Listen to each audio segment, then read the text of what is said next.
Welcome to mom and me secret. இன்றைக்கி நாம் பார்க்க போகிறது டெலிஷியஸ் பீட்ரூட் சிக்கன் தால் கிரேவி. இதில் தாலாக நாங்கள் யூஸ் பண்ணியிருக்கிறது மைசூர் பருப்பு. இது நீங்கள் கடையில் கேட்டிங்கன்னா தெரியும், மைசூர் பருப்பு ஆரஞ்சு கலரில் கிடைக்கும்.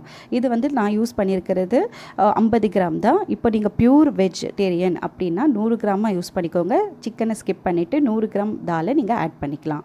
இப்போ இன்க்ரீடியன்ட் சொல்கிறேன். 50 கிராம் மைசூர் பருப்பு, ஒரே ஒரு பீட்ரூட், கொஞ்சோண்டு சிக்கன், ஒரே ஒரு ஆனியன் எடுத்துக்கோங்க, அண்டு டொமேட்டோவும் ஒன்று தான். அப்புறமா கொஞ்சோண்டு மஞ்சத்தூள், மிளகாத்தூள், அப்புறமா டேஸ்ட்டுக்கு ஏற்ற மாதிரி சால்ட்டு, இஞ்சி பூண்டு விழுது. இது மட்டும்தான் இதுக்கு இன்க்ரீடியண்ட்டே. அப்புறமா 2 டேபிள் ஸ்பூன் ஆயில் எடுத்துக்கோங்க. நான் சொன்னேன் இல்லையா, நீங்கள் இதில் பருப்பை ஆட் பண்ணிக்கலாம். சிக்கனை ஸ்கிப் பண்ணிவிட்டு பியூர் வெஜ்ஜாக செம்மையாக இருக்கும். கண்டிப்பாக இதை ட்ரை பண்ணுங்கள்.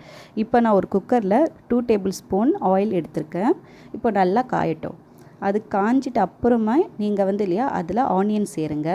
அது ஆனியன் லைட் ப்ரௌன் கலர் ஆகிற வரைக்கும் கொஞ்சம் நல்லா வதக்குங்க. ஆனியன் கண்டிப்பாக நல்லா வதங்கி இருக்கணும். அப்போ தான் அது டேஸ்ட் கொடுக்கும். ஓகேங்களா? இந்த மாதிரி கொஞ்சோண்டு ஃபஸ்ட்டு எல்லாமே ஒரே ஒரு ஆனியன் போதும் சொன்னேன் இல்லையா. ஏன்னா நாங்கள் ஒரே ஒரு பீட்ரூட் எடுத்திருந்தால் நீங்கள் ஒரு ஆனியனே போதும். டொமேட்டோ ரொம்ப சின்னதாக இருந்தால் 2 எடுத்துக்கோங்க. இல்லை பெருசாகவே இருக்குன்னா ஒரே ஒரு டொமேட்டோ போதும். ஓகேங்களா? இப்போ நல்லா போட்டு அதை நல்லா வதக்கணும். வதக்கிட்ட அப்புறம் அதில் இஞ்சி பூண்டு சேர்த்துக்கோங்க. இஞ்சி பூண்டு போட்டு அதையும் நல்லா வதக்குங்க. அதுதான் அதில் ப்ராசஸ்ஸே. அது ஸ்மெல் போகிற அளவுக்கு நல்லா வதக்கணும். அதில் இப்போ தக்காளி சேர்த்துக்கோங்க. ஒரே ஒரு தக்காளி சொன்னேன் இல்லையா, தக்காளி சேர்த்துக்கோங்க. தக்காளி சேர்த்து அதையும் நல்லா வதக்கி விடுங்க. அது நல்லா வதங்கின அப்புறம் இப்போ நம்ம வச்சுருக்க அந்த தாலை சேர்த்துக்கலாம். அதுதான் மைசூர் பருப்பு.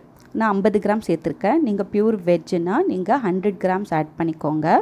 சிக்கனை ஸ்கிப் பண்ணிவிடுங்க. இப்போ நாம் அதில் சிக்கனை ஆட் பண்ண போகிறோம். கொஞ்சோண்டு தான் சிக்கன். நான் சொன்ன மாதிரி உங்களுக்கு வேண்டான்னா சிக்கனை நீங்கள் ஸ்கிப் பண்ணிடலாம். பட் சிக்கன் போட்டால் அது வேறு டேஸ்ட்டு, தால்லையே சமைச்சா அது வேறு டேஸ்ட்டு. ஆனால் தால் இது இல்லையா, நீங்கள் குழந்தைங்களுக்கு ரொம்ப பிடிக்கும். நீங்கள் அது செஞ்சு பாருங்கள். உங்களுக்கு எதுவுமே வேணாங்க, ஒரே ஒரு பீட்ரூட் இருந்தாலே வீட்டில் வேலை முடிஞ்சுது. அப்புறமா இந்த மைசூர் பருப்பு கண்டிப்பாக வாங்கி ட்ரை பண்ணுங்கள். இப்போ அதில் ஒரு ஸ்பூன் மிளகாத்தூள், அப்புறமா மஞ்சத்தூள், உப்பு போட்டு நல்லா கிளறி விடுங்க. நல்லா கலர் மாறும். இப்போ தண்ணி ஊற்றாதீங்க. நல்லா வதங்கி அந்த எண்ணெய் பிரிஞ்சு வரும் இல்லையா, அது வரைக்கும் நல்லா வதக்குங்க.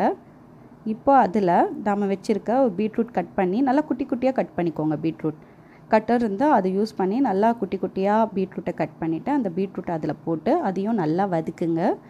அதுக்கப்புறம் அதில் ஒரு 2 கிளாஸ் தண்ணி நீங்கள் ஊற்றிட்டு, ஓகேங்களா, 2 கிளாஸ் தண்ணி ஊற்றுங்க.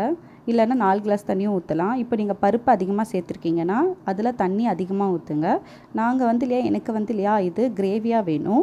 அதுக்காக நாங்கள் இல்லையா ஒரு 3 விசில் தான் இதை விட போகிறோம். ஓகேங்களா?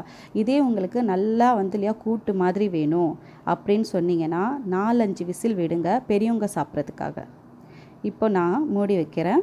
இப்போது நாங்கள் ஒன்லி 2லேருந்து 3 விசில் மட்டும் தான் விட போகிறோம். நீங்கள் அதிகமான விசில் விடலாம். அப்போ அது நல்லா குழஞ்சி வரும். குழந்தைங்களுக்கு சாப்பிட்றதுக்கு ரொம்ப ஈஸியாக இருக்கும். அண்ட் வீட்டில் பெரியவங்க இருக்காங்கன்னா அவங்களுக்கும் இது ரொம்ப பிடிக்கும். அவ்வளோதான் ஃப்ரெண்ட்ஸ், கிரேவி ரெடி ஆகிடுச்சு. இது நீங்கள் வெறும்னே ரைஸ் கூட சாப்பிட்லாம். செம்மையாக இருக்கும். இட்லி தோசைக்கு கூட தொட்டுக்கலாம். ஸோ சிம்பிளான ரெசிபி, வீட்டில் ட்ரை பண்ணுங்கள். ட்ரை பண்ணி பார்த்துட்டு என் கூட ஷேர் பண்ணுங்கள். சேனலை சப்ஸ்கிரைப் பண்ண மறந்துடாதீங்க. கீழே இருக்க பெல் ஐக்கானை கிளிக் பண்ணிக்கோங்க.